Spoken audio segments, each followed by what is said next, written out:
महाराज जी, मोह को त्याग कर भगवत प्राप्ति कैसे होगी? महाराज जी, बिना मोह के बच्चों का पालना कैसे करें, उनकी परवरिश कैसे करें? महाराज जी, मोह त्यागने का कोई सरल उपाय है क्या? देखो, जो तुम्हें लग रहा है कि बिना मोह के हम अपने बच्चों का पालन नहीं कर सकते, ये तुम्हारा भ्रम है। मोह श्रेष्ठ है या प्रेम श्रेष्ठ? विचार करो। मोह मलिन होता है, प्रेम निर्मल होता है।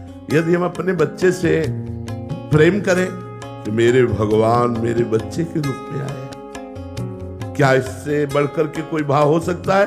हम अपने बच्चे को इससे बढ़कर क्या प्यार कर सकते हैं कि हम उसे अपना भगवान मानते हैं?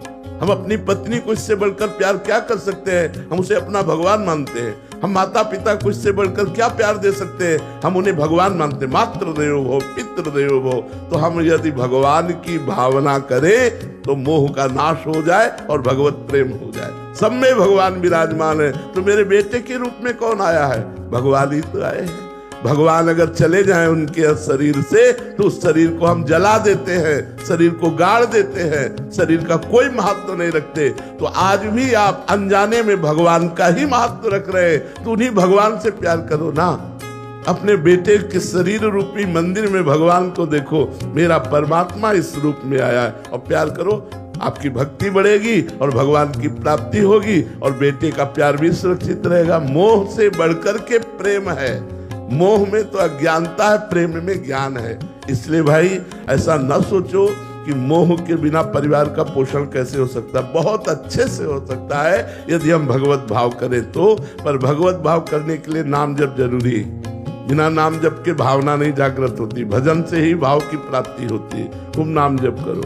महाराज जी, आपके अनुगत यहाँ 400-500 संत रह रहे हैं, तो आप पालन पोषण कर रहे हैं, क्या आपको मोह है?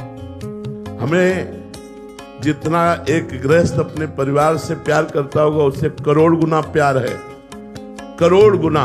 हर बच्चा हमको हमारे हृदय से, हमारी आत्मा है। हर बच्चा बच्ची हमारी आत्मा है। लेकिन हम कभी पास नहीं बैठते, कभी हम ये नहीं कहते, दुलार नहीं करते।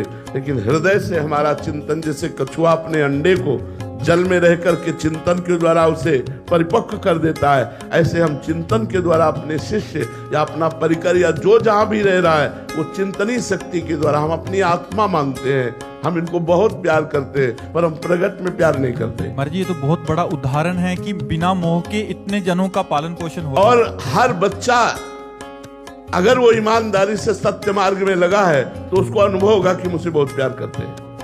सबको अनुभव होगा, जितने हैं, कि हमको बहुत प्यार करते हैं, ये अनुभव होगा। जबकि हम कभी किसी से नहीं कहते हम तुम्हें प्यार करते हैं, कभी नहीं कहते। कभी पास बैठकर दुलार नहीं करते, और जब पास मिलेंगे तो बस एक दृष्टि से देख लिया, बस इतना ही बहुत हो गया। लेकिन प्रेम के द्वारा सबका पोषण होता है, मोह के द्वारा नहीं। अच्छा, आप इतने लोग बैठे हो, क्या हमारे प्यारे नहीं हो? क्या आप हमें प्यार नहीं कर रहे हैं? क्या मोह का संबंध है हमारा आपका? नहीं है। लेकिन इतना प्यार है कि हम तुम्हें कैसे बताएं। शुद्ध प्रेम चिंतन के द्वारा होता है। भगवत चिंतन करते हुए भाव में भर के जिसका चिंतन कर लिया उसका कल्याण हो गया, उसका मंगल हो गया। कल्याण होना, मंगल होना, दुखों का नाश हो जाना, यही बात है। ऐसे लाखों लोग हैं जो देश विदेश में रह रहे हैं। हो सकता है मैं उनको बाहरी ना पहचानता हूं, लेकिन वो भाव कर रहे हैं और उनका परिवर्तन हो रहा है, क्योंकि आंतरिक चिंतन से परिवर्तन हो रहा है। उसे प्रेम कहते हैं।